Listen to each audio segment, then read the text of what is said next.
Shalawama, Shalawama. I am Dr. Yasapa from Zion Law School. This is episode number 45, y'all. This is 45, scholars.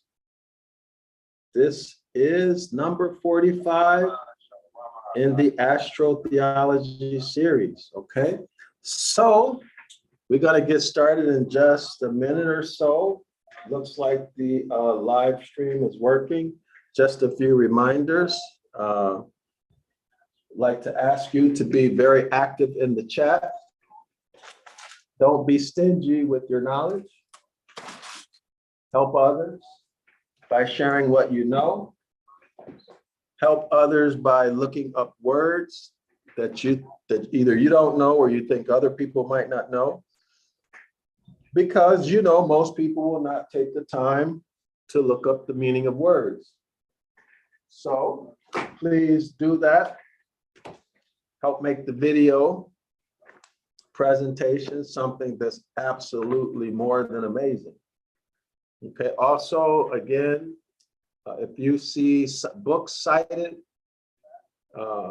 please do Google search, or if you have a copy of it, copy paste it into the comment section for the same reason, to make this a more than outstanding presentation to help our people to learn. Okay, so help me out. It's just me here.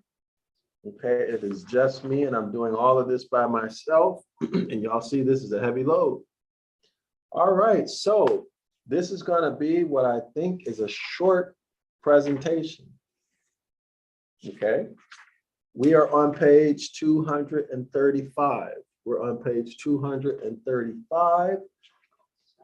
And the chapter that we are dealing with is called, for those of you who remember, this is the Cup of Salvation chapter. All right, this is the Cup of Salvation chapter. And this has actually been quite a good chapter. We've got some images to try to find, okay? Hopefully we can find them. If not, maybe I can find them and present them tomorrow, okay? So, as a short review, since this is so, okay, Vibe B, Big Shirley. Good evening, Shirley. We met today, pleasure to have you here.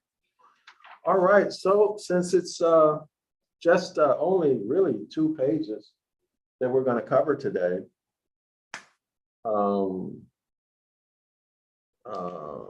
I lost my train of thought, y'all. But in any event, oh, I remember. I'm going to do a short summary, just a short summary of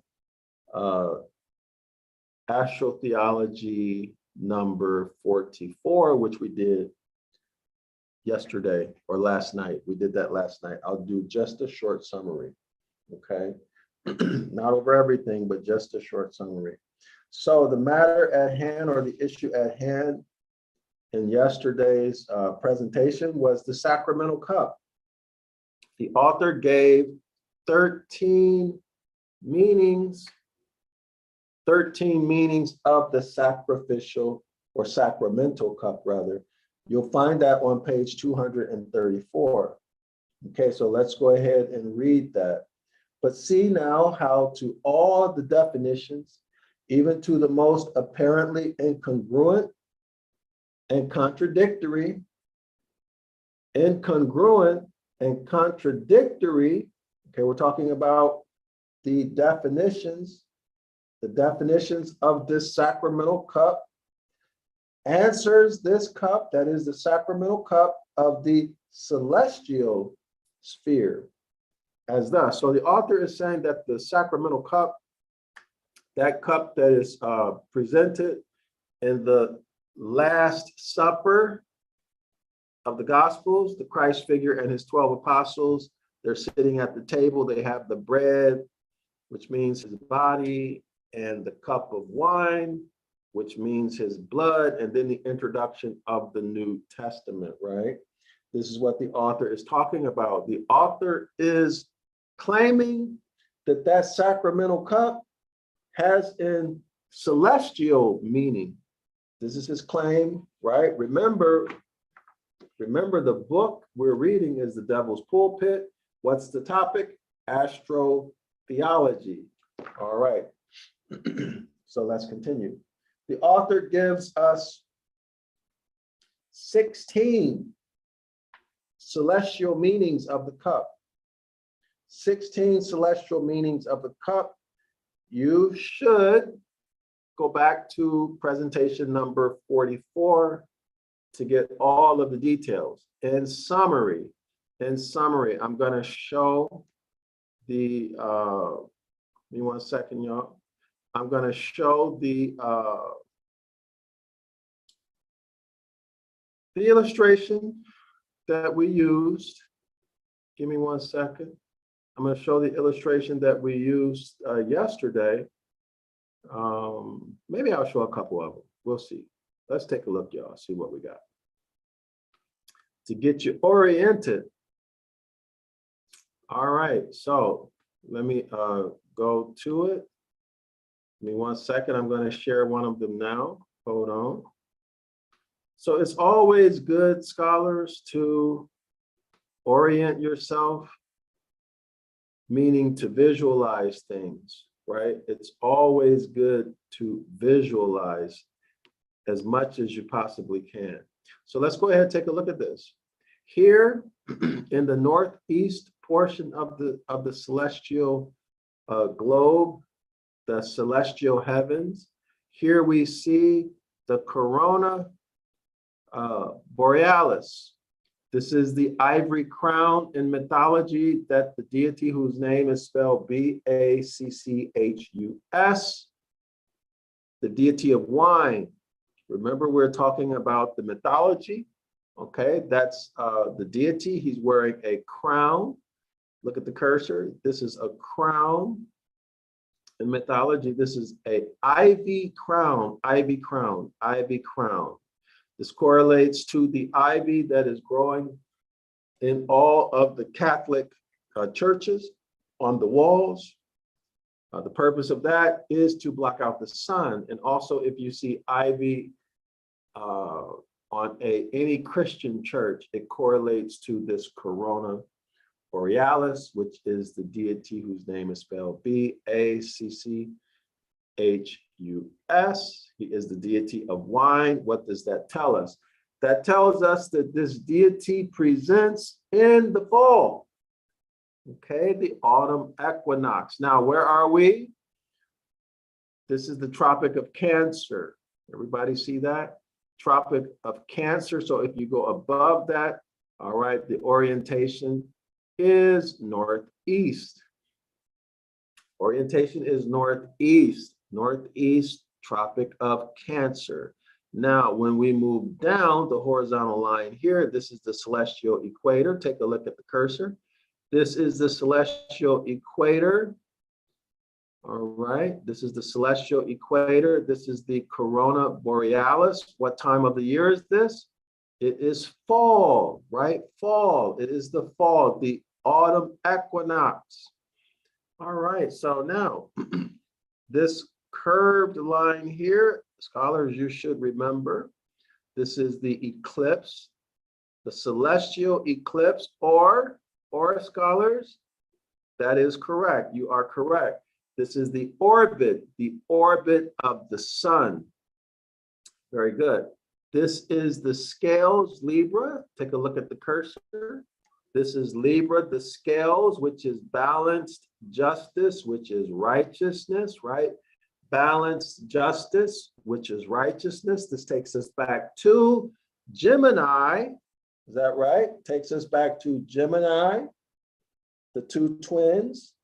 And these two twins are professors of law, right?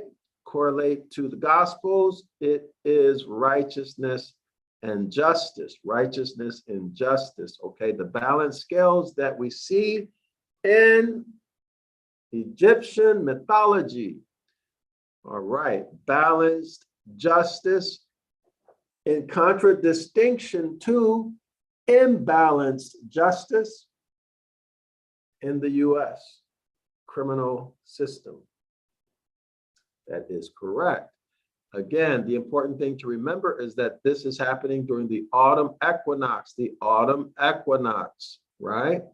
So this is the crown, again, the ivory crown worn by the deity whose name is spelled Bacchus. There are two harvests. Everyone should remember those two harvests, right? We'll go back to that. Now, if you take a look over here, where the cursor is, you're going to see the crater. The crater is the two-handled cup. The crater is the two-handled cup that holds the wine. That wine that is on the table of the Last Supper, which the ivy growing on the wall blocks the sunlight. It blocks the direct sunlight. Now, the ivory, in places where ivy doesn't grow well, the ivy is replaced with either stained glass or they just simply paint the windows, right? All right, so very, very good. Make a mental note of here, the crater.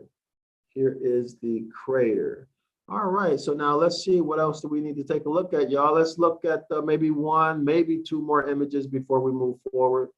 Okay, give me 1 second. Let's see what I want to pull up. I know I have an idea what I want to pull up. Give me 1 second. We'll pull this up. All right, everyone see the image. Here is the earth. Here is the earth in the center. All right, here is the earth. Take a look at this yellow line here. This straight line right here. This is autumn. This is the autumn equinox. What's happening in the autumn equinox? Equal length of day and night. Equal length of day and night. Notice the intersection of the eclipse and the celestial equator. Y'all see that? This is the eclipse. This is the orbit of the sun, the eclipse that we saw on the last illustration we looked at. And this is where it intersects or crosses the celestial equator. Everybody see that? This occurs on September 23rd. All right, September 23rd. So here we are in autumn. In autumn, we have what's happening. There are harvests. There's the corn harvest, the wheat harvest, and the wine harvest. On September 29th, that is the last day where you can go out and pick or harvest grapes. That's the last day of the grape harvest. And of course, once you get your grapes, you press them, right? In the wine press. This correlates with vengeance. This correlates in the Gospels or in Isaiah chapter 60, I think it was 63, verse 1 through 8. Vengeance, where the deity was stepping on the grapes and getting wine all over his clothes, right? Remember, vengeance, technically, its technical meaning is wine press, has to do with making wine. All right. Now, so I'm not going to say anything more about this picture. I want you all to take a look at this ivy crown. Take a look at the ivy crown. Give me 1 second. All right. Give me 1 second. Let me pull the ivy crown up. Why doesn't it want to open? All right. So let me see if I can show it to you now. So here is the ivy crown. This is the deity. You can just imagine this is the deity whose name is spelled Bacchus.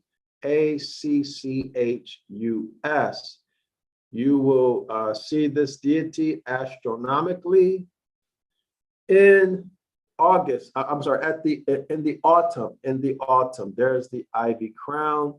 The ivy grows on the walls of churches. When there's no ivy to grow well, they will either paint the windows, and this is the reason why you see stained glass windows in the churches. It is an honor in Christian churches, Catholic churches, same, right? Same. It is in honor or reverence of the deity whose name is spelled B-A-C-C-H-U-S, the deity of wine. All right, now correlate that also to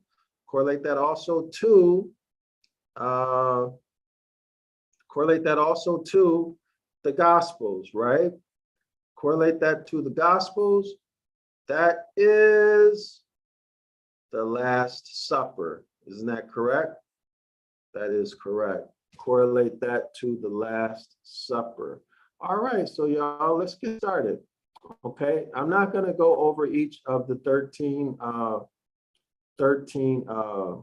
meanings. Okay, that's going to be a bit much.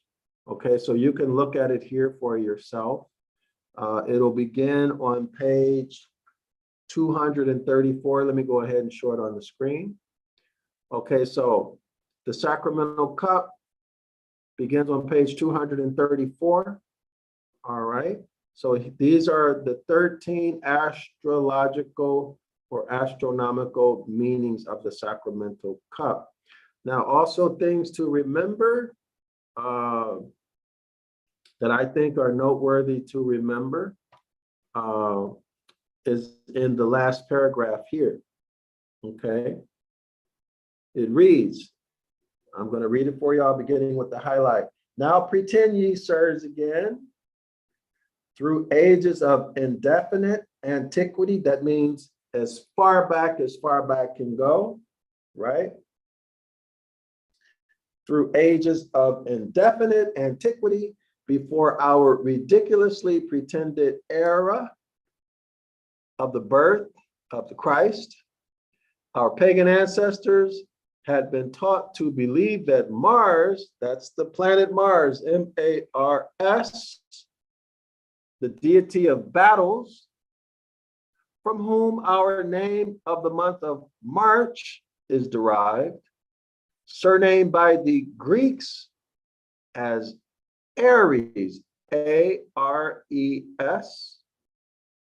from which the Latins formed their name of the constellation Aries, A-R-I-E-S, Aries the ram.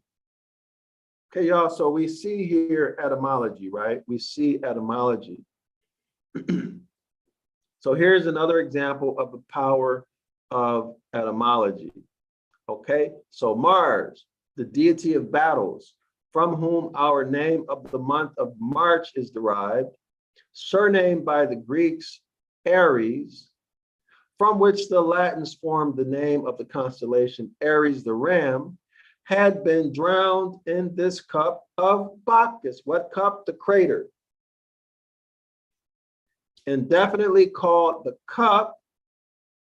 Let me repeat that. Indifferently called the cup, the crater, the bowl, the goblet, the barrel, the tune, the hogshead, or anything whose association is the idea of holding wine. Let me see if I can pull up a picture of the Last Supper so you all can see this, okay? The idea is any vessel that holds wine. This would be in reverence of the deity that I showed you, right? Whose name is spelled B-A-C-C-H-U-S. You should always remember that, right? I mean, how many times have we spelled that name out regarding that deity, right? Everybody should remember that. So give me a second. Let me search on the internet to find an image of the Last Supper so you can see these wine vessels. Okay, the crater. Now, we are not talking doctrine. We're not talking religion. We're not talking theology. So no one get upset. No one get offended. We are talking astronomy. Astronomy. And of course, astronomy is going to relate to the mythology. And the mythology correlates with both the astronomy and the Gospels. and the Gospels. That's just the way it is.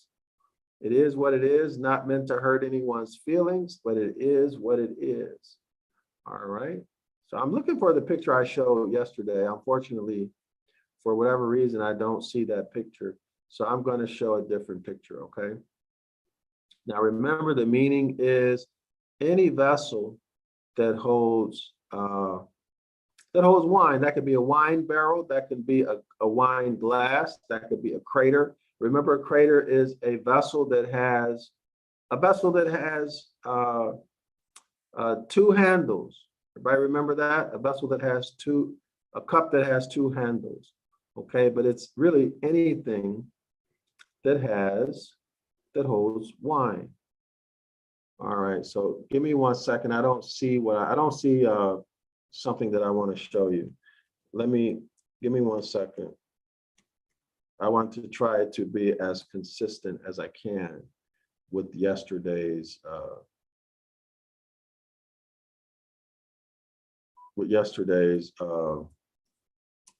image. Give me 1 second, try to find it. All right, I don't see it. Let me share my screen so y'all can be with me. Give me 1 second. And then after that, we're gonna finish up our summary, okay, and get into this presentation. This presentation is fairly shouldn't take too long. Shouldn't take too long. Okay, but there are some things we need to try to visualize. All right. Hopefully we can find it. It might take some time to find the images, but that's always fun. To see this stuff is always fun. It's also fun searching for it. So I know we got started fast today. I don't know if there's anybody in the comment section because we started so fast. We didn't really give people a time to come in, but anyway. So we see the wine vessels, we see the vessels for holding wine, okay? But what I wanted to show is the crater, and I don't see the crater. So we see various types of vessels here for holding wine, right? We see those. So let's see.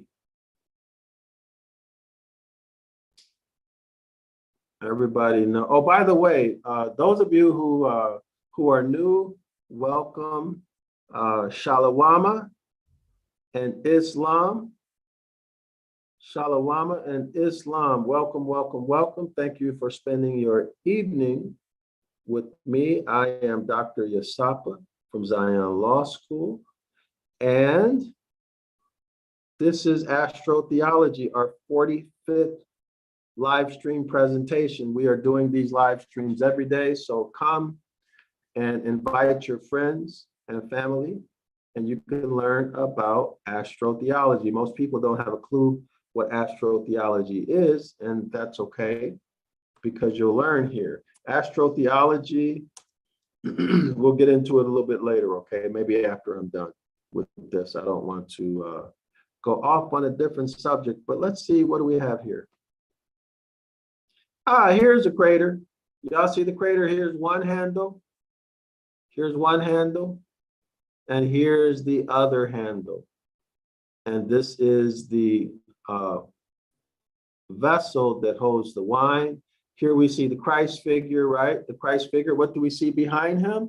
We see the sun, S-U-N. They call it in religion the halo, but it's actually in astronomy or astrology, it is the sun, because the Christ figure, S-O-N, is the S-U-N in astrology. The 12 apostles, each apostle is one of the 12 zodiac signs. The Christ figure, who is the sun, travels through each constellation in its annual course throughout its orbit, which is the celestial eclipse every year. So when the sun is in the autumn equinox, there's 12 hours of light and 12 hours of day of night. Okay. The Christ figure is also the Christ figure, is also the deity whose name is spelled B-A-C-C-H-U-S. Everyone should remember that. All right, so that's enough with the summary. Let's get back to our presentation for today. Let's continue. Next page. Next page. Page 236. 236. Give me 1 second, y'all. We are moving. We are really moving fast through this book. I can't believe we've gotten this far so far. All right, so for those of you who have been with me during these presentations from the beginning, I want to say thanks for spending your time. All right, make sure y'all like and share the video. Also, comment in the comment section. If you haven't subscribed, go ahead and subscribe, but share this video, okay, y'all? Do that for me. I'm putting the work in, so y'all share it. All right, so page 236 reads, and he was drowned by the two brothers, the giants Othus and Ephilates. Affiliates. I don't know how to pronounce that. But anyway, let's continue. The astronomical solution of that theological allegory is clear as day. The theological allegory is a story in the Gospels. The astronomical solution is the astrological event that is the movement of whatever constellations, and it's associated with the sun. There is a correlation between the story and the movement of some constellation and the sun. This is all the author is saying. He's saying that what that correlation is, that's the solution. It's clear as day. So let's keep reading and see if it is in fact clear as day. Let's call the author out. See if what he's saying is actually clear as day. Next paragraph.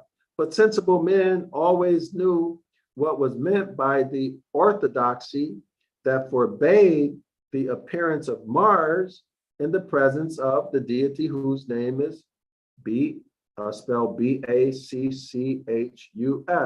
What the author is saying is that Mars, M-A-R-S, never appears with the deity of wine. The deity of wine, again, the name is B-A-C-C-H-U-S. They never appear together. And the author is saying this was well known, but sensible men always knew what was meant by the orthodoxy that forbade the appearance of Mars in the presence of the deity of wine.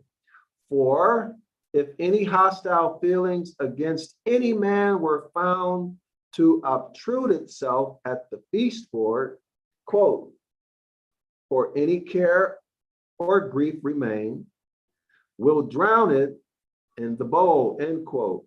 So y'all see where this is going, right? Yes. Okay, next paragraph. And this is the morality of heaven itself. Sirs, here is the bowl. That's the crater. That's the crater, y'all, that we looked at that holds the wine, who's coming to zenith. Remember, zenith is the highest point the sun reaches in the summer. Okay, sirs, here is the bowl who's coming to the zenith, throws Aries, that's A-R-I-E-S, Aries the ram west. It throws Aries the ram west by north, below the celestial horizon. And here are the giants at that moment rising east by north, laying their heads together. All right, so when Aries is traveling or gets thrown or traveling west by north, goes below the horizon, the giants are rising east by north, laying their heads together. Next paragraph. So through infinite ages was the harvest home or gathering in of the last grapes of the vintage.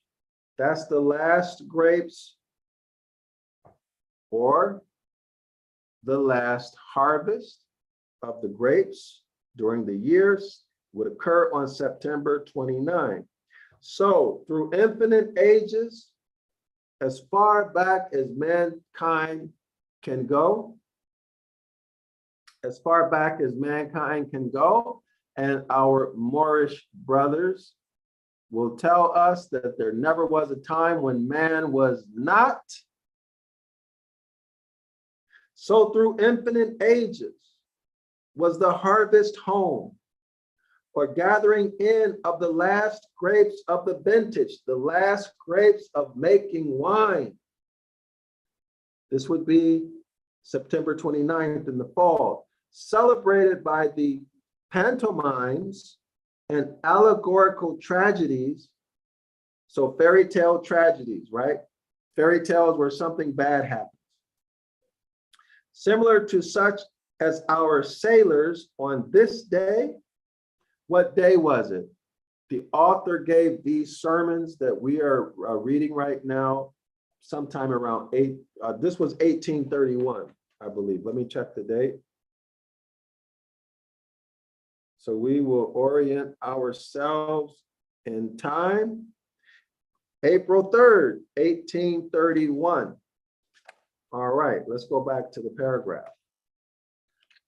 The author says here, to this day, which was April 3rd, 1831, perform on shipboard on passing the line. And I have no clue, scholars, what he's talking about.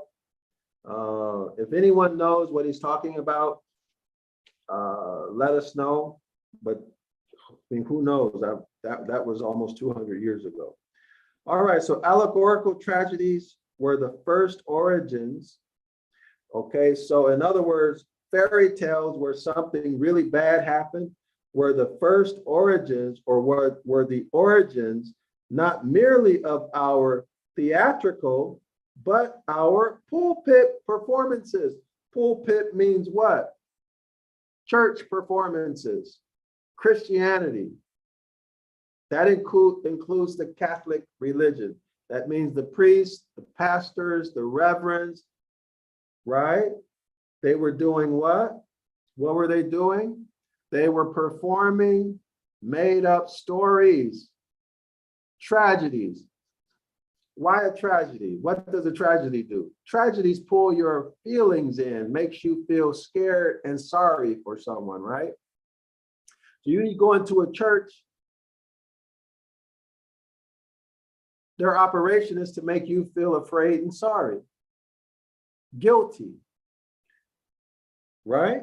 Allegorical tragedies were the first origins, not merely of our theatrical, so in theater, right, plays, but also of our pulpit performances. Y'all got that? It is a performance, an act meant to elicit a response. And that response is the response that people would feel when they hear a tragic story. All right, how many of y'all knew that that's what's happening when you go into a church? Let's continue reading. And tragical indeed have they proved to human happiness. And tragical indeed have they proved to human happiness. And tragical indeed have these pulpit performances proved to human happiness. Ever since that hypocrites, that is hypocrites, and never was there a priest on earth, but who was a hypocrite, have been for making us pay for their performances. Y'all got that? The author is saying they are hypocrites for making us pay for their performances. Why? Because they're misleading and lying to us not telling us that they're putting on a performance, right? That's hypocritical, because in the Gospels, Christianity, you're supposed to be a good person, tell the truth, honest. So that's what the author is talking about. All right, hypocrites, that is hypocrites, and never was there a priest on earth, but who was a hypocrite, have been for making us pay, what pay? The tithe. Tithing, that's a tax.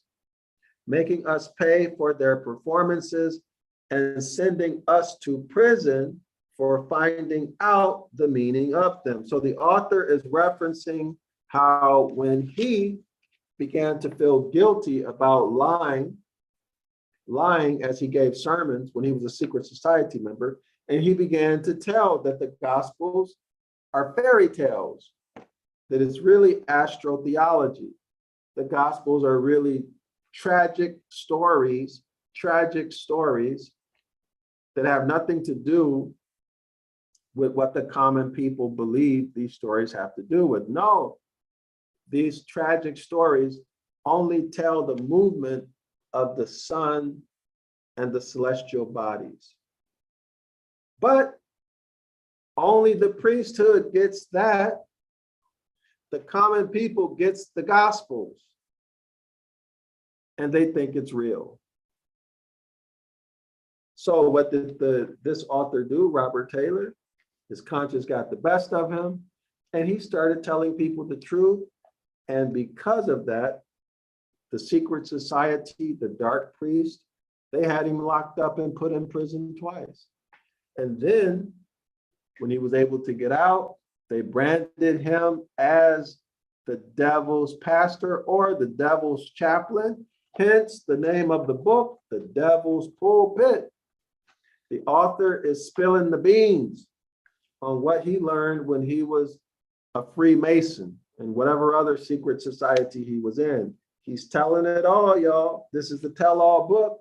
This is the foremost, the premier book on the topic of astrotheology, and you are getting it here straight from Dr. Yasapa, reading, interpreting, and giving commentary, but never, ever, ever am I trying to change your beliefs, make you lose faith in your religion, or make you do anything. My goal is to educate you, I'm putting the hundreds of thousands of dollars of education that I have spent and invested in me, the decades of education that I have obtained, the blood, sweat, tears, pain, and suffering and sacrifice that went into acquiring all of this education. I'm giving it to you, letting you access it for free. For free. Don't cost you nothing to be here, y'all. It's free. Like and share the video. All right. Like and share the video. Let's continue. Let's continue with this tell-all. So they locked the author up for telling these secrets, put him in prison twice, and then they branded him as a chaplain of the devil or the devil's chaplain. Why? Because the author claims that the clergy, the priests, the rabbis, the imams, the reverends, the pastors, all of them, every last one of them are idiots, according to the author. They don't know what they're talking about. And then those who do, those who have moved up in the secret societies, they know that this whole thing is a scam. These are fairy tales, according to the author. These are his claims. And if you tell, they're going to lock you up, or they're going to delete you or delete you. You know what I'm talking about when I say delete, right? All right. So I'm taking a big chance on presenting all of this stuff, y'all. All right. So appreciate what I'm doing. Appreciate me for it. All right. Because I'm not making any friends by showing this information. People already hate me. Y'all know that. because of the information, because I'm telling the truth and they don't like it. Let's continue. Next paragraph with this expose. All right, it reads, the name of the tragedy is precisely the same as the name of the gospel. The one, and then we see what appears to be Greek. Y'all see that? We're right here. The one, and we see the Greek word literally signifying the ode, O-D-E. The ode, spell, or bringing down of the goat when in Capricornus. That's the constellation, y'all. Okay, the goat is also the goat is also the ram. When Capricornus, the goat with the fish's tail. Y'all got that? So fishes is Pisces. Was the sign of summer solstice. Y'all got that? So at one time, Capricornus, let me repeat this here. Let me go back here. The spell or the bringing down of the goat. So the bringing down of the goat when Capricornus, the goat with the fish's tail was the sign of summer solstice. Right, now presently the sign of the summer solstice is the ram, or the ram is also the lamb of capital G-O-D. So I made a mistake. The goat is Capricornus. Yeah, let me look at this, y'all. The ram and the I'm losing my the ram and the lamb are the same. The ram and the lamb are the same. That's right now the vernal equinox, okay? But before it was the goat. So let's look at Capricornus. Give me 1 second. Capricornus. If this is not right, somebody please put it in the chat. All right.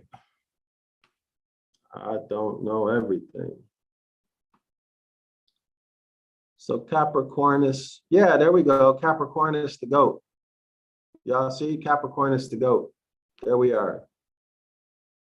So before Capricornus the goat was in the vernal equinox.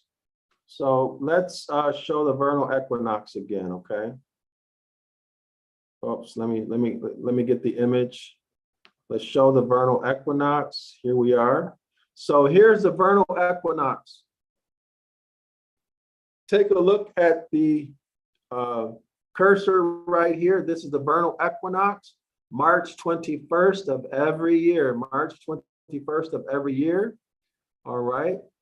Equal length of day and night. So 12 hours of day, 12 hours of night. The intersection of the celestial equator with the eclipse. This is the vernal equinox. This is 23.5 degrees, 23.5 degrees, and this is 23.5 degrees also. Tropic of Cancer, Tropic of Capricorn. All right, so let's go. Let's read it again. All right. The name of the tragedy is precisely the same as the name of the gospel. The one, and then we saw, let me go back. Sorry about that, y'all. You know, maybe it's going to be easier. Let me keep it here. It might be easier for y'all. The name of the tragedy is precisely the same as the name of the gospel. The one, and then there's the Greek word, right? Literally signifying the ode, O-D-E, spell, S-P-E-L-L, or bringing down of the goat. So let's show the goat. Bringing down of the goat. Bringing down of the goat. Bringing down of the goat when Capricornus, here's Capricornus. When Capricornus with the fish's tail. was the sign of the summer solstice. So let's see if we can find that, okay? Let's type in Capricornus. Capricornus. And fishtail. Let's say, and fish. Well, let's say fishtail and put vernal equinox. See if we get an image. All right. So let's see what we're looking at. Do we have it, y'all? Let's see what we're looking at. Okay, here's the fish's tail, scholars. Let's take a look at the cursor. Here's the fish's tail right here. This is the fish. This is the fish's head. Here's the fish's tail. All right. That's Pisces. See, y'all? This is the tail. Now we need to find the goat. Wait. Here's another fish's tail. Where's the goat? Does anyone see Capricornus? I don't see I see Aquarius here. Let me see. I do not see the goat. Does anyone see the goat? It's not a very good, this image is kind of hard to make it out. Oh, here's the goat, y'all. Here it is. Here's the goat. Here's one horn. There's one horn. And here's the other horn here. Y'all see that? One horn. Here's the second horn. Here's his nose and his mouth here. His head. This is the goat's eye. And his body and his legs are here. Y'all see that? And here's the fish's tail. All right, so before the lamb of capital God, or the ram, was in the vernal equinox, these two constellations, the Pisces and Capricornus, all right, were in the vernal equinox. And here's the fish's tail that the author told us about. Is it clear, scholars? Everybody see that? This line right here is the vernal, is the eclipse of the sun. Y'all see it? This is the orbit of the sun, the eclipse. Take a look at the cursor. This line right here, this is the eclipse, the celestial eclipse. This is the orbit of the sun. This is the celestial equator. Everybody see that? This is the celestial equator right here. Look at the cursor. And here is the intersection. Here is the intersection, all right? There is the intersection, okay. But I see another fish here. All right, so Capricorn is crossing over. Let me go ahead and read this again, y'all, see if it makes better sense. All right, the name of the tragedy is precisely the same as the name of the gospel. The one, and there we see the Greek word, literally signifying the odd, O-D-E, spell, S-P-E-L-L, or bringing down of the goat. The goat is Capricornus. When Capricornus, the goat, when Capricornus, the goat with the fish's tails, was the sign of the summer solstice, as crab is now. Okay, so when he did this, the crab don't make sense, y'all. As crab is now, and therefore must be brought down to the western horizon to bring the sun to zenith, when in the scales of September. So let me Google search this, y'all. Give me 1 second, because that doesn't make sense to me. So I'm not understanding something. Vernal equinox. Don't worry, we will get to it.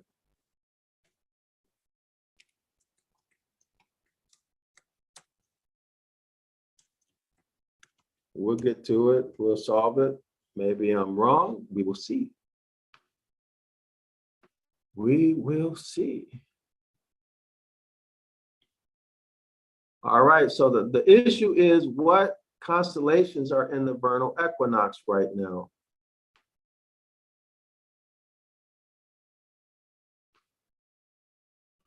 So here's the vernal equinox. Here's the goat. Y'all see the goat? And here's the fishtail, Pisces fishtail. And I'm assuming this is the eclipse. All right. Everybody see that? So let's go back and see what else we see. You know, this is really fun to do, y'all. It's really, really fun to do. I hope y'all are enjoying it as much as I am. All right. Do we have anything here? No, that's the autumn equinox.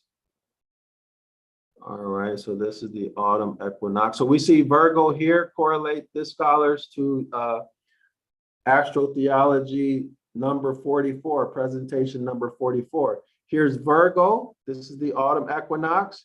Here's Virgo, right? Remember the woman in one arm, she had Bindi matrix, and in the other arm, she had the spica. Here is Leo, the lion, and here's the ecliptic, the celestial ecliptic, and here's the sun.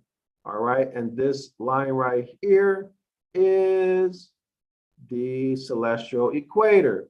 So the sun is at the intersection, right, of the celestial equator and the ecliptic, or the orbit of the sun. But let's go back and try to find what the author is talking about, the crab. Okay. Part of the fun is figuring this stuff out, y'all. You know, that's part of the fun. Okay, so here we have the vernal equinox. We see Pisces.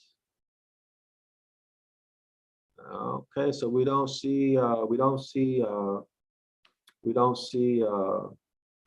not see Capricornus in that image.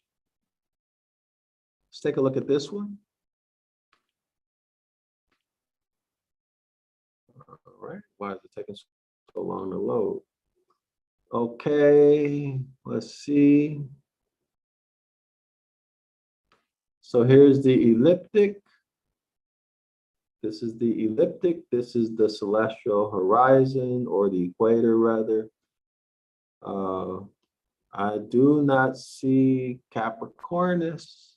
Is this Cap? No, is that a goat, y'all? I don't see Capricornus or Pisces.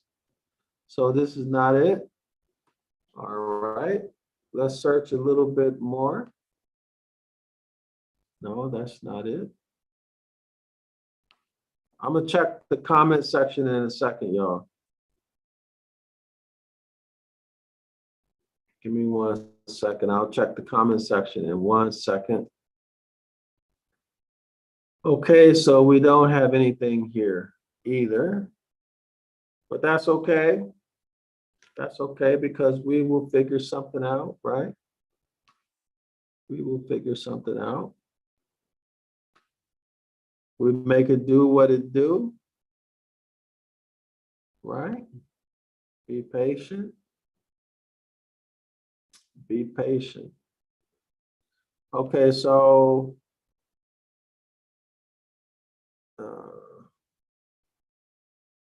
let's see what we have here. No, that's not it either, y'all. So here's celestial equator, celestial meridian. No, okay. All right, so let's see. Let's type in crab and vernal equinox, crab and vernal equinox. What year was the crab in the vernal equinox? So let's see, vernal equinox, the astronomical beginning of spring. Okay, so we want to know, when was the crab the constellation in the vernal equinox? unless I read the author wrong, I believe he said that the crab was in the vernal equinox. And I don't know that to be true.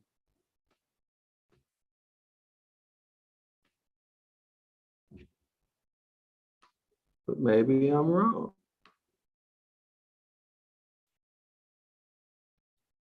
Let's see, I have no idea what this is. So let's keep going, y'all. Let's crack this nut. Figure it out, okay? We are intelligent and resourceful enough to figure this out. Let's see. So here's the vernal equinox. So here, that's the ram, y'all. So the ram is the lamb of capital G-O-D. So today, in the constellation in the vernal equinox is the ram, which is also the lamb of capital G-O-D. In the autumn equinox, it is Virgo. And then next, it's Leo the lion, right? We looked at that earlier. All right, what's in the hand of Virgo? It was the corn, right? Or the wheat. All right, so let's see. Let's see if we can do another search term. Let's see, crab vernal equinox. Oh, no. I know what we can do, y'all. Let's say vernal equinox. Vernal equinox. Let's go back. Let's say 600 BC.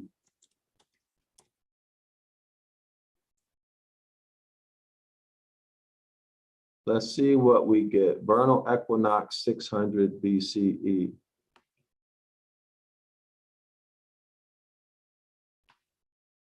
What is this?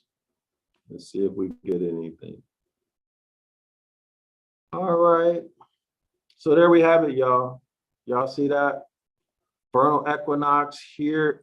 Here is Capricornus, the ram. Here is Pisces, the fishtail crossing. And here's the sun. Y'all see the sun? And here's the vernal equinox. Everybody got that? Y'all see it? Here is Capricornus, the goat. See his horns? Okay. This right here is, I wish they had this label. Oh, this is the celestial equator. Here's the label here. This is the celestial equator. This line right here, the red line is the celestial equator. And this line right here, this is the celestial eclipse. Here's the label. You see eclipse right here, right? Y'all see eclipse? Okay, this green line is the celestial eclipse. Okay, the red line is the vernal, the red line is the celestial equator. The green line is the celestial eclipse, and here is the sun.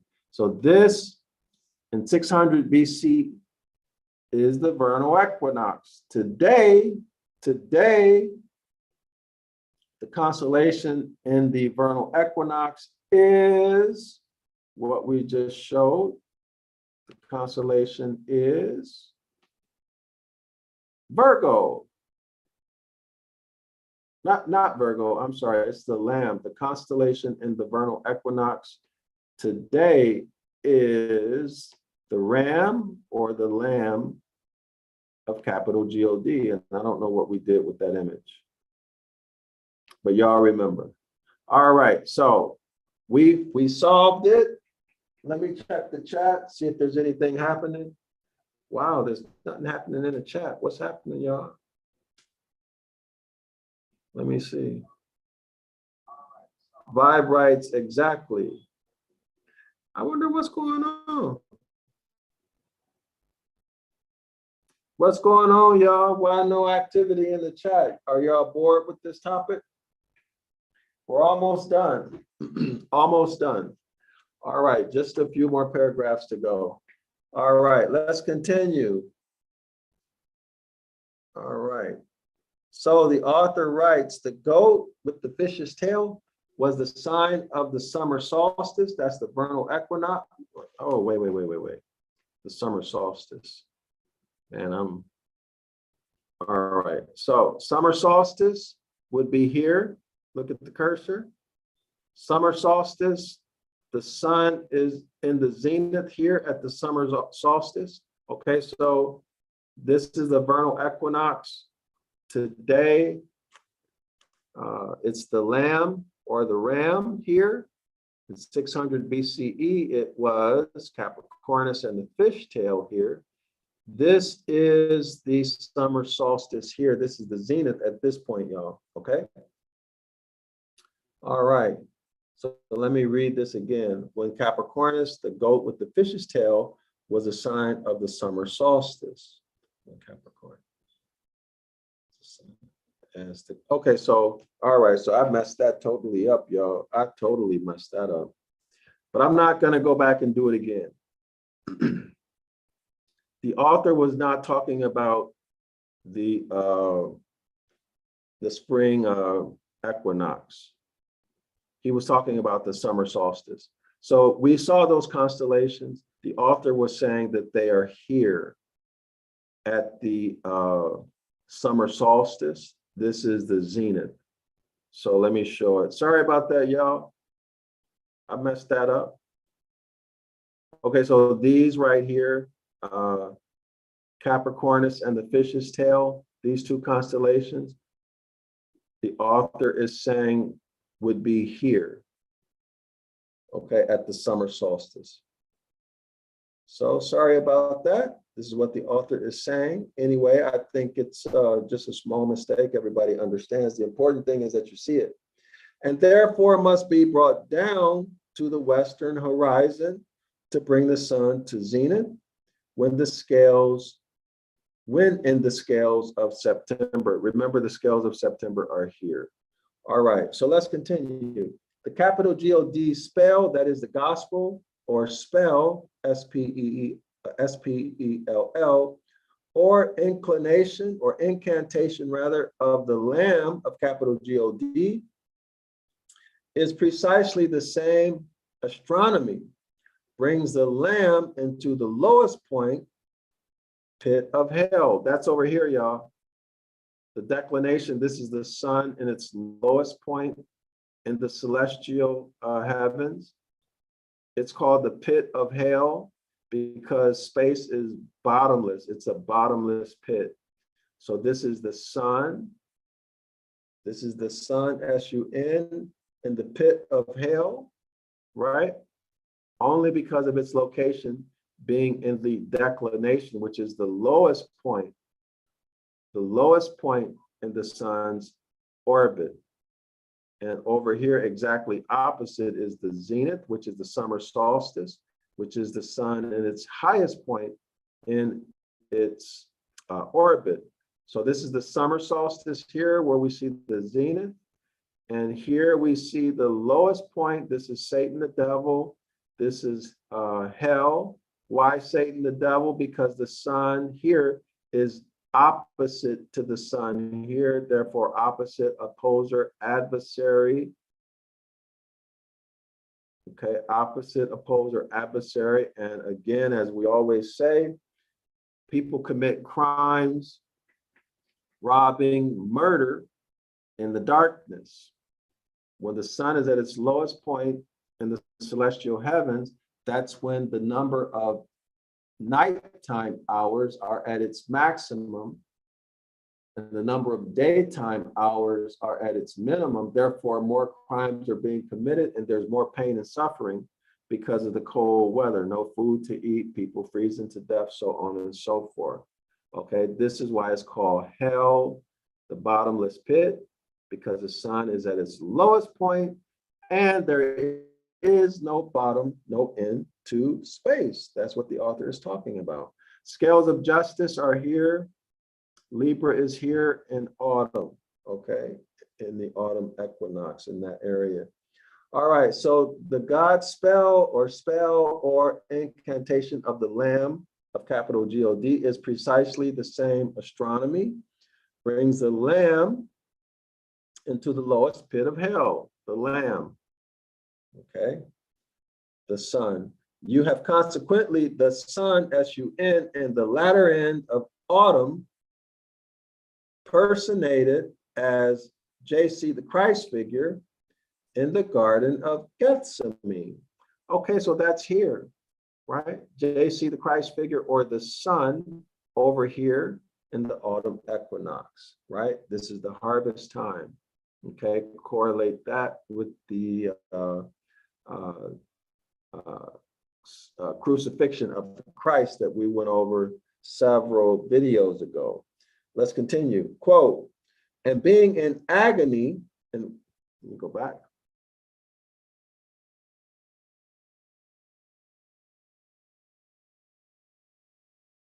Let's go back. So y'all will recall this from the previous page, right? And being in agony, and we see the Greek word, says St. Luke, that is literally in a wine press. Now, remember, well, let's go back and show it. We'll do this for Shirley. So Shirley, if you look at this footnote here, the highlight footnote here, it says, Mr. Taylor, this is the author, this is the author, the person who spoke these sermons, the author of this book. Mr. Taylor explained privately to gentlemen, the ninth, it is, quote, the cup of fornication. This is, he's talking about this sacramental cup. Okay, this is the number 9 or the 9th explanation of what this sacramental cup is. All right, it is the cup of fornication as it stands under the point of junction of the 2 pair of legs. This is having astronomical, no, that's not it, y'all. That's not what I want. That's not the footnote that I want. Man, I'm screwing things up today, y'all. Here we are. Here we are. So this is the agony. This is what the author is referring to there. This is on page 233, y'all. Agony. Okay, this is a footnote. It reads, an agony literally is a wine press. When you talk about something literally, you're talking about etymology, right? An agony is literally a wine press. Its application to a state of human suffering is metaphorical. Y'all got that? Agony is not suffering. Agony literally is a wine press.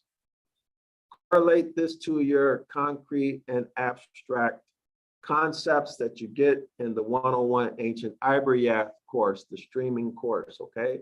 Make your correlations. If you haven't subscribed, subscribe now. 101 Ancient Ibaryath, it is a streaming online course. And agony literally is a wine press. Its application to a state of human suffering is metamorphical. Vengeance, avenger, vindication are all technical to the business of vintenier, which is wine making or a winemaker. Y'all see that? Let's go back to the page that we just left and continue. We'll continue, okay? So here we are. Go back to the paragraph. Here we are. Oops. Last paragraph on the page where you see the highlight. Let's begin reading there. And being in agony, quote, and we see the Greek, says St. Luke, that is literally, and being in a wine press, quote, and being in agony, which literally means, and being in a wine press, his sweat was as great drops of blood. We see the Greek. His sweat were as great drops of blood falling to the ground. A bloody sweat, hideous in imagination. There's a tragedy, right? And impossible in nature. but the very technical language itself of the process of winemaking. The word, and then we see the Greek word here. I hope you all are making the correlations with this to the Christ figure on the cross. All right, the word, and here's the Greek, translated great drops, being nothing else than a syncopation of the word thryumbus, a well-known appellative of the deity Bacchus. An appellative is an appellation or title, etc., of the deity Bacchus. Okay, so that's the deity whose name is spelled Bacchus, the deity of wine. Y'all see that? Everybody see that? And in an agony and in a wine press, his sweat was as great drops of blood falling to the ground. Great drops being nothing else than a syncopation of the word thryumbus, a well-known appellation of the deity of wine, whose name is spelled Bacchus. This occurs in the autumn equinox, right? Let's continue. Quote, and there appeared unto him an angel strengthening him, end quote. What angel could that be? But the angel Michaelmas Day, the angel or the archangel Michael, quote, strengthening him, end quote. That is, making him strong by putting more grapes into the agony, making him strong by putting more grapes into the wine press. Michael the archangel, Michaelmas Day, made him strong by putting more grapes into the wine press to make it sweet more than ever. But, quote, when he had tasted the vinegar, he said, quote, it is finished, end quote. This is talking about the Christ figure being crucified in Gethsemane. That is, when the great drops had left off falling, and only the thin and sour wine that is pressed out of the mere stalks and skins could be drawn off, he said, the business is all over. Can't make no more grapes. Got to wait till next year, same time next year. So in other words, all of the sweet blood was crushed out of the grapes. That's the sweet stuff, the good stuff. Everything else that came out was bitter. It was bitter. That meant that the process was over. Stop. Because now the only stuff that's coming out is bitter. We're done.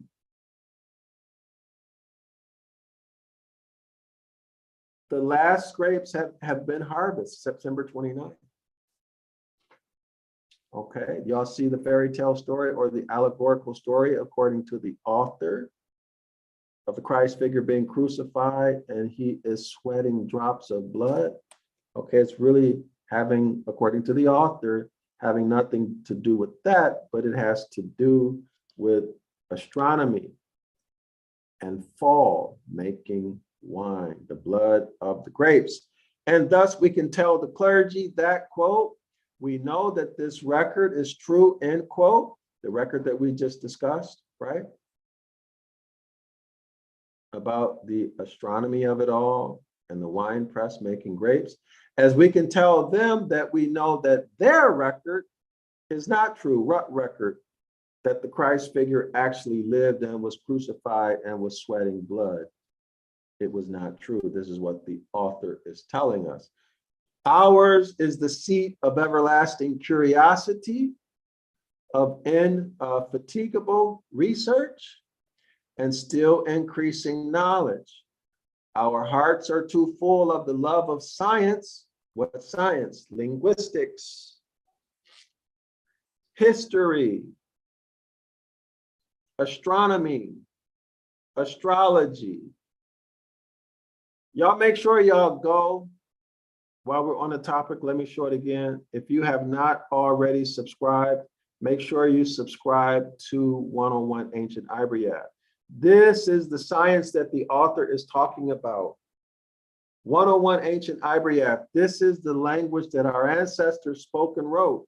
All right. This is the language that the whole Torah was written in. Ibaryath, the original. All right. Not biblical Hebrew, not modern Hebrew. Okay. Here you're going to learn the meaning of the pictographs, their symbology. You're going to learn the culture, the grammar, the etymology, Ibaryath word studies. What you see the author doing here is nothing compared to what you're going to see me doing as I teach this course. There's 113 videos and we're giving it away almost free, y'all. Almost free.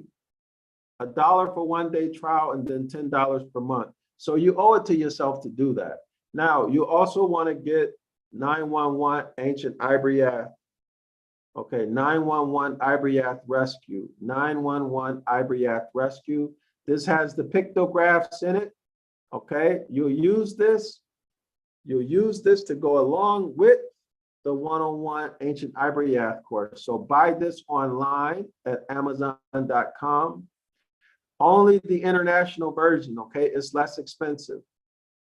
The other one is full color and it's more expensive, okay? So get it today. You see Amazon has it on sale for $29.99. The regular price, y'all, is $39. Tomorrow it might be back up to $39. I don't know because I don't control this. I didn't put this on sale, they did, not me. All right. So now let's go back to the PDF. All right. So the author is saying you have to have a love of science. You have to have a love of science. Okay. So fall in love with your own language, Ibaryath, and then learn how to use it, to wield it as a sword, to crack open books, to crack open the meaning of text. Let's continue with the lesson here, with the presentation. Of ours is the seed of everlasting curiosity. Of ours is the seed of everlasting curiosity. That's asking questions, right? That's called being critical. Criticism, critical, indefatigable research. Research, investigation, curiosity, right? And still increasing knowledge. Increase your knowledge of Ibaryath. Our hearts are too full of the love of science to leave a faculty for the harboring of bad passions. We have none, we have not time or leisure to be wicked. In other words, the author is saying we're focused on learning science using skills. Now, why is this important? Let's go to Jeremiah chapter 8, verse 8. We haven't done this in a while. This is Jeremiah chapter 8, verse 8 on the Bible Hub. We're going to go to the Amplified Bible version. All right. Jeremiah chapter 8, verse 8 reads, how can you say we are wise? Wisdom is the proper application of knowledge, and the law, that is the Most High's instructions in religion, they call it the commandments. How can you say we are wise? We are applying the knowledge of the Most High's instructions. We are applying the knowledge of the Most High's commandments, his laws. How can you say we are wise and the law of the Most High is with us and we are learned in its language? What language? Ibaryath. How can you say you are wise? How can you say you are wise and you are learned in the Most High's laws and you don't even know the language, which is Ibaryath? Therefore, you couldn't possibly know the teachings. The teachings are the law, the instructions, the commandments. How can you say we are wise and the law of the Most High is with us and we are learned in its language? The language is Ibaryath.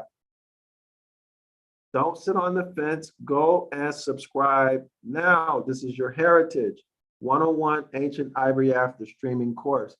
How can you say we are wise and the law of the Most High is with us and we are learned in its language and teachings? The teachings are the instructions, the laws, the commandments. See, how can you say that? You don't know Ibaryath, therefore you don't know the instructions. You don't know if what you're reading is true or not.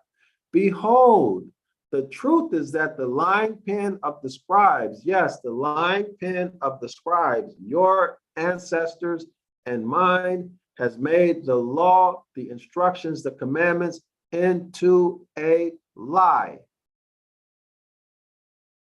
A mere code of ceremonial observances, which is religion, Judaism, Christianity, Islam, so on and so forth.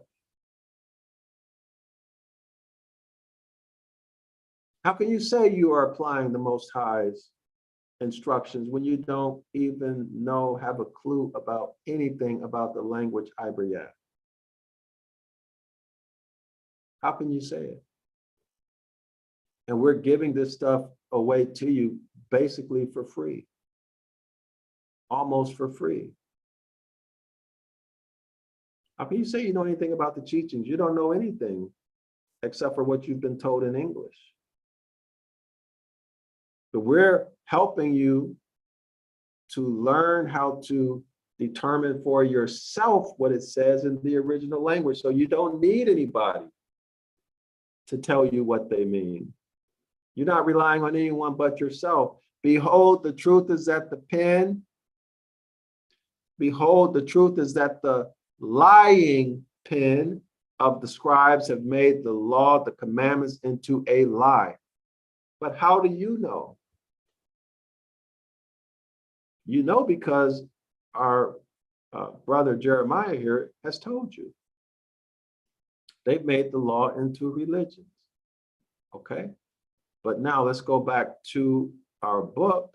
The author is saying, the author is telling us and demonstrating that if you have curiosity, if you develop your ability to ask quality questions, to be curious, if you develop your ability to research, to investigate, you will increase in knowledge. Wisdom is the proper application of knowledge. How can you say we are wise and the law of the Most High is with us when you don't even know Ibaryath? You don't even know the rules of linguistics. You don't know the parts of speech and grammar.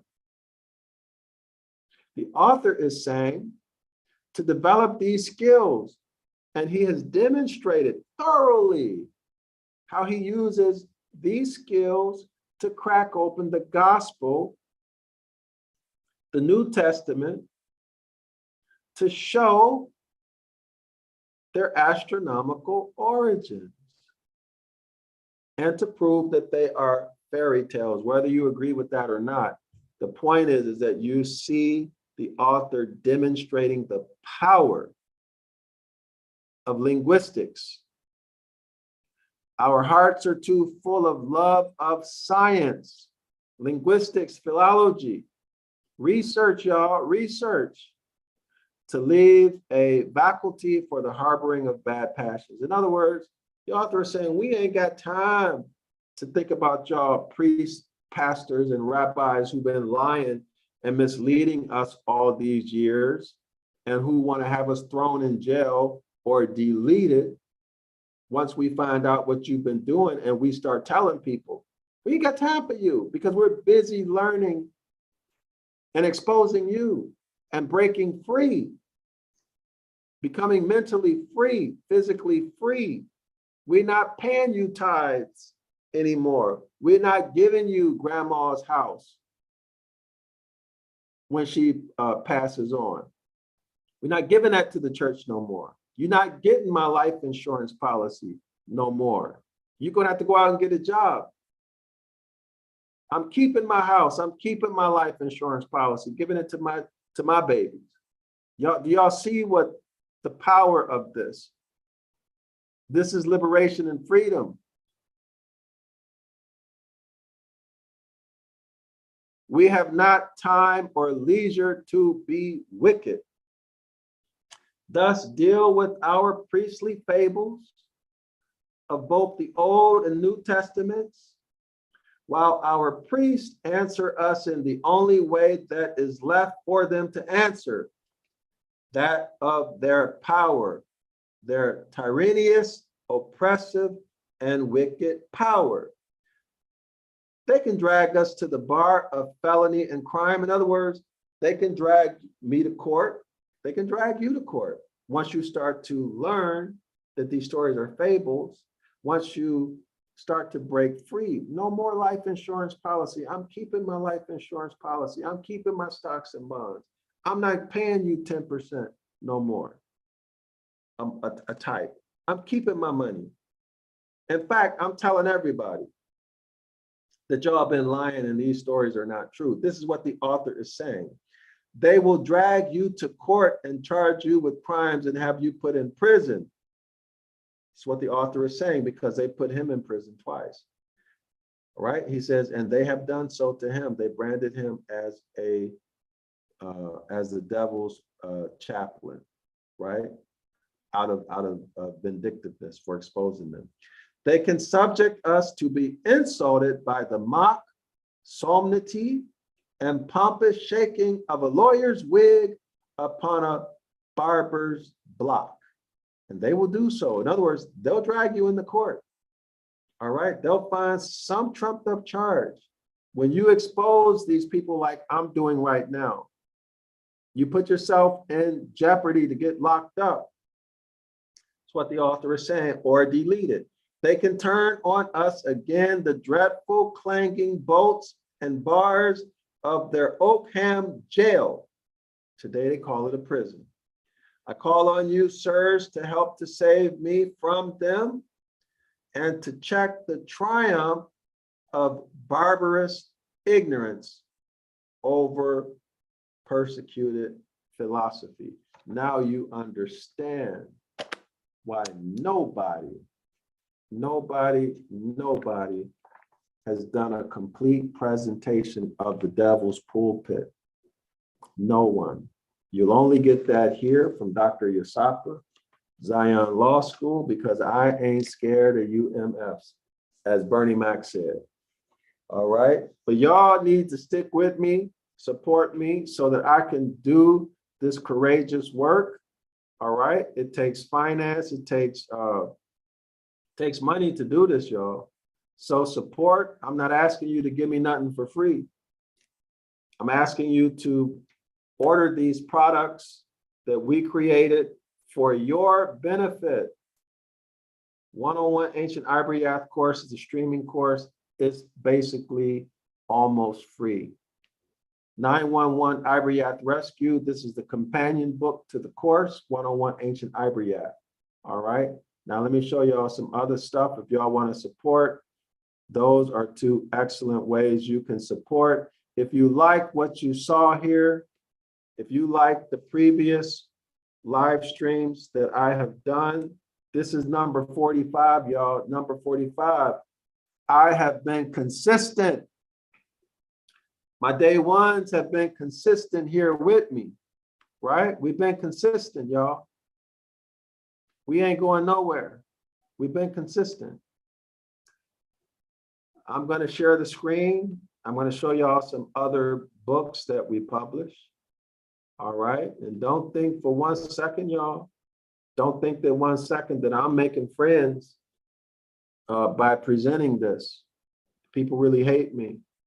The videos I put on Sonetta and other YouTube channels, what I teach in my classes and what people go run their mouth about. A lot of people don't like me for what I'm revealing. All right, 101 Ancient Ibaryath. Here's the link, the streaming course. This is a streaming online course. $1 for 1 day trial, $10 per month subscription is basically free. Everybody can come to 506 The Curses course, where we break down every word in Deuteronomy chapter 28, verse 15 through 29. If you think the author of this book is exposing some stuff, wait till you come to this class. We really put that work in. There's no religion, no dogma. Here's the link, y'all. Click on that link. Now we have a recommended book list here. It's about 7 books that we publish, that we write and publish. The links are all here. If you want to support, order our books. Subscribe to the 101 Ancient Ibaryath course. All right. And then come on Saturday, 10 a.m. Saturday, 10 a.m. Eastern Standard Time. It ain't gonna cost you nothing your first 2 times. So you can come for free. You can learn. You really, really learn. Now, this is a book I want to promote. People who are visual learners, everybody from babies, young children, even to adults. This is Animals in the Bible. This is a full color, full color glossy book. You see the Ibaryath, right? Below that, we show you how to pronounce the word. And below that, we give you the English meaning, okay? The beautiful images in this book, okay? And you see this pattern. You see this pattern for everything throughout the book. It's full color, glossy, and look how inexpensive it is, y'all. $9.99, full color, glossy. We don't make any money really off of this. Pennies. But it's so low because we want the babies to get this book. But if you're an adult learner, this is also good for you too. The images are beautiful. Even newborns love this book because the colors are so bright. It's so glossy, they'll love it. So if you want to support us, that's the way to support us, y'all. Order our books. Order our books. Enroll in 101 Ancient Ibaryath streaming course. Come on Saturday, 10 a.m. Eastern Standard Time. But if you want to make a donation, you're welcome to do that too. You see our PayPal here. You can make a one-time or a recurring donation. All right, y'all. With that said, I am going to sign out. My voice is tired. I'm tired. And I will see y'all tomorrow, 9 a.m. Eastern Standard Time. Let me check the comment section. Make sure y'all like and check the video. You know, this is strange. Nobody's in the comment section. Vibe says, Shirley says, I'll be taking a look at the other lives you have done to get a better understanding and to catch up. Okay, excellent. I'm happy to hear that. Very happy to hear that. Reach out to me. Let me know if you have any questions. I'll do my best to respond. All right, y'all. So hopefully, I don't know what happened today, but hopefully everybody will be back tomorrow. And hopefully we'll have the chat comment section full. Shalawama, I'm Dr. Yasapa from Zion Law School. See y'all next time.